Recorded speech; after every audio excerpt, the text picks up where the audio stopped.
Hey guys. All right. So today you're gonna get to take a little break from reading and answering questions, and we're going to do something a little bit fun and creative, and a little bit more like what we'd be doing in class. So today your kids are going to be creating postcards. So somehow there is a way the boys are able to send a postcard home to their parents. And all they can send is paper. It can only go one way, so all they can do is tell them how they're doing. So it's going to have a front and a back, and the front is going to have an image of something to do with the novel. It needs to be colored, it needs to be bright and beautiful. And then on the back, you're going to divide the back in half. On one side is a short note from a character, not from you, from a character to their parents. What would they want their parents to know? What might they be saying to them? That kind of thing. And then you're going to have an address for somewhere in England and a stamp. So if you have white paper, colored pencils, markers, crayons, whatever at home, you're welcome to do this on that.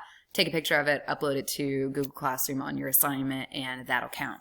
Or if you don't have access to those things, never fear, you don't just have to do it on notebook, paper, with pencil. We have a way to make this bright and beautiful and colorful like I asked. So on Google Classroom, I have posted a sample that I made using Google Draw. Right, so if you're in Google Drive, here's the front of it, I'll pull that up too.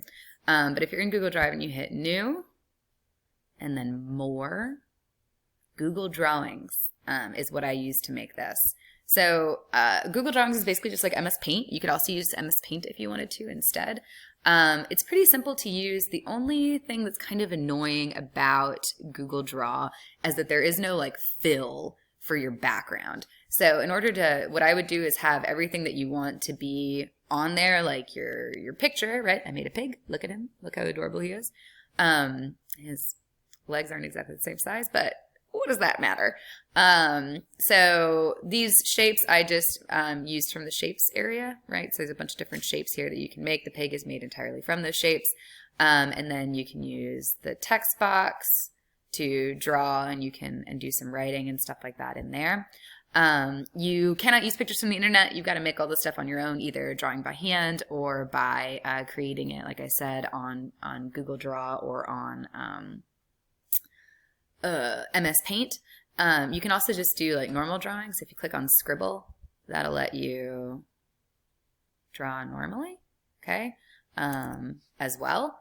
You can color stuff in, but anyway, so if you're going to do the background, what I suggest you do is making all this stuff first, and then I just made two big squares, right? So this is one square that I made using the square shape, right? And then if you click on it, and this is what lets you fill in the color, you can do solid or gradient. I did gradient to make it look a little bit more like a sky. And then I did the same thing down here with the grass. I just created another box, and I filled it in green. But I would do that after you have everything else up in front of it, because it's hard to like move the shapes around and stuff like that once you have the background in. So that's the front of the postcard, which is your picture. And then the back of the postcard, like I said, you're going to divide it in half. You're going to have an address to somewhere in the UK. Right, here's my stamp. And then my letter, and I wrote from Ralph to his parents. Okay, so that's what you're going to be doing for this assignment. And like I said, you can either do it on pencil and paper and take a picture of it, or you can make it online and submit it that way. All right, hope you guys are holding up, and don't worry, it's going to be spring break real soon, and you won't get to go anywhere, but at the very least, you won't have any schoolwork to do. All right, bye guys.